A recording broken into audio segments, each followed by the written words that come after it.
भैया प्यार कई प्रकार के होला। पहले के प्यार ला कि प्रेमी प्रेमिका एक दूसरे के प्रेम के चक्कर में जान दे देते। प्रेम में धोखा खाइल प्रेमी वो प्रेमिका खातिर कहत रहे, बर्बाद कर गई जिंदगी वो प्यार के नाम पे, बर्बाद कर गई जिंदगी वो प्यार के नाम पे, बेवफाई मिली हमें वफा के नाम पे, जब जहर दे गए वो दवा के नाम पे, तब खुदा भी रो पड़ा मोहब्बत के नाम पे।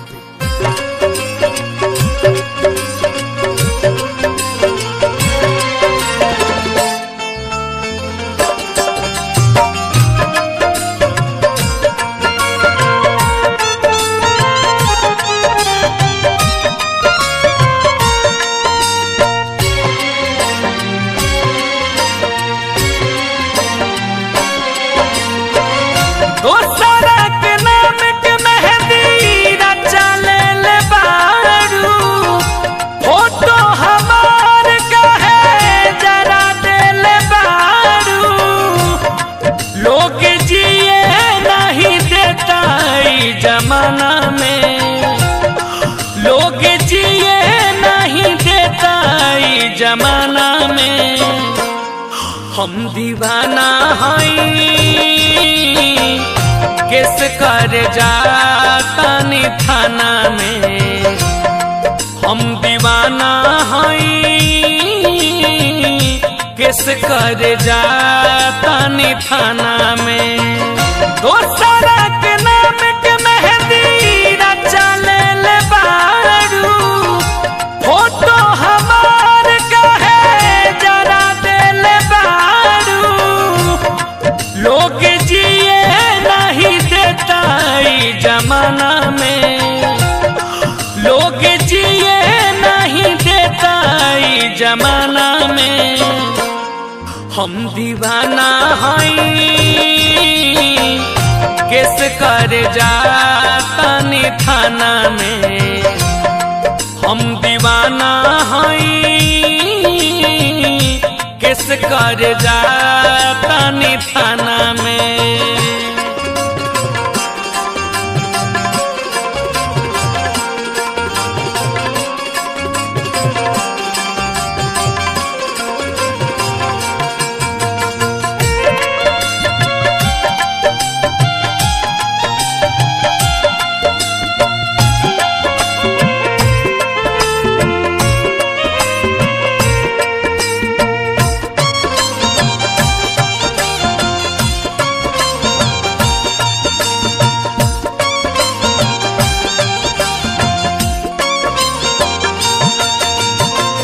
मारता करार हमारा तनिको न भावता, कैलू बेवफाई तई लोग गरियावता।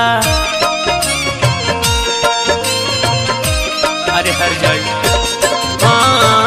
मारता करार हमारा तनिको न भावता, कैलू बेवफाई तई लोग गरियावता। गम के मिले ना दवाई दवाखाना में, गम के मिले ना दवाई दवाखाना में, हम दीवाना हई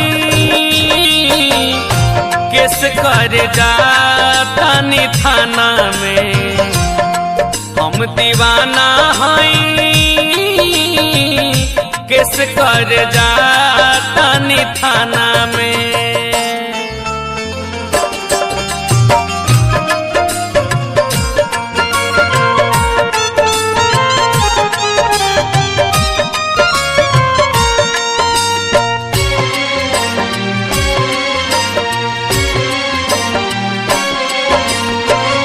भइल रहे प्यार तब रनी खुशहाल हो, देखी देखी सभे केहू पूछते रहे हाल हो। अरे बेटा जब तारा सही कर है तो कहे दिल गई। ओ भइल रहे प्यार तब रही खुशहाल हो, देखी देखी सभे केहू पूछते रहे हाल हो। अब तो कहा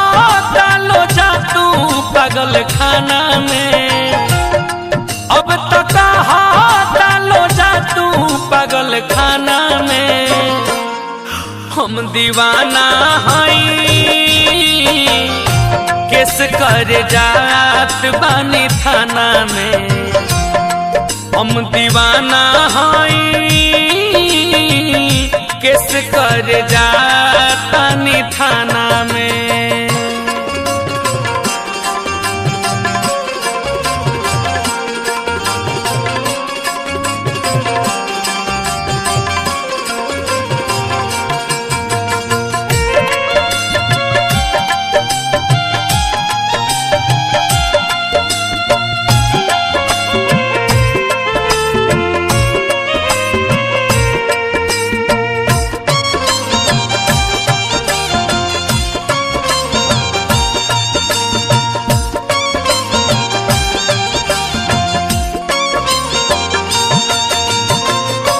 काका पुजारी के जे मन लेती बतिया ऐसा न होइत नहीं मोरे दूध गतिया। कम से कम तू तो सुधर जा। ओ काका पुजारी के जे मन लेती बतिया ऐसन न होइत शशि मोरे दूध गतिया। आलम समय रोज बीते दारू खाना में। रवि राजू समय बीते दारू खाना में।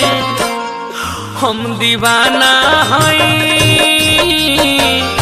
केस कर जात बानी थाना में। हम दीवाना हई केस कर जातानी थाना में। दोसरा के नाम के मेहंदी रचा ले बारू। फोटो हमार कहे जरा दिल बारू। लोग जिए नहीं देता ई जमाना में। लोग जिए नहीं देता ई जमाना में। हम दीवाना हई केस कर जातानी थाना में। हम दीवाना हई केस कर जातानी थाना